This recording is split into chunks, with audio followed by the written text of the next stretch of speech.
ఇంకా మా చిన్నోడు పడుకునేసరికి ఏం చేస్తాలే అని బయటికి వెళ్తే మైదాకు చెట్టు కనిపించింది అనమాట. ఇంకా తెంపుకొచ్చుకుందామని కవర్ పట్టుకొని బయలుదేరిన. ఇంకా గోడ దూకడం అవన్నీ వద్దులే, ఇంకా మళ్ళీ జాగ్రత్త ఇబ్బంది అవుతుందని మా అమ్మనే వెళ్ళే బయలుదేరింది. కానీ అప్పటివరకు మా చిన్నోడు పడుకోండు. ఇంకా నాకు బోర్ వస్తుంది ఆ టైంలో. ఇంకేం చేయాలని మెల్లగా నేను కూడా దిగినట్టు. అసలు చెట్టు చూస్తే ఏం లేదేమో, వెళ్తుందో వెళ్ళదో అని అనుకున్నా. కానీ అక్కడికి వెళ్ళిన తర్వాత బాగానే ఉంది.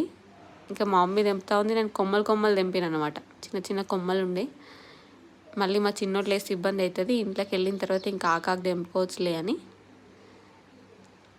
ఇంకా అటో ఇటో తెంపినాం. అనుకుంటూనే ఉన్నాం ఇంట్లోకి ఇంకా లెవెల్ ఏడైంది అనుకుంటున్నా. ఇంట్లోకి వెళ్ళి ఇంకా నేను అంతా క్లీన్ చేయడం స్టార్ట్ చేసినో లేదో అమ్మ స్టార్ట్ చేసిండు. ఇంకా లేచిండు, ఇదంతా పక్కకు నూకేసి ఇంకా మా చిన్నోడిని మళ్ళీ తినిపించి పడుకోబెట్టిన తర్వాత మళ్ళీ స్టార్ట్ చేసిన. నేను అంతా క్లీన్ చేసి పెడితే ఇంకా మా అమ్మ నూరు పెట్టింది. ఇంక ఈసారి అయితే తిని పడుకోబెట్టిన తర్వాత పెట్టుకున్నా. ఇంకా ఈసారి అయితే మంచిగానే పడుకున్నాడు మా చిన్నోడు.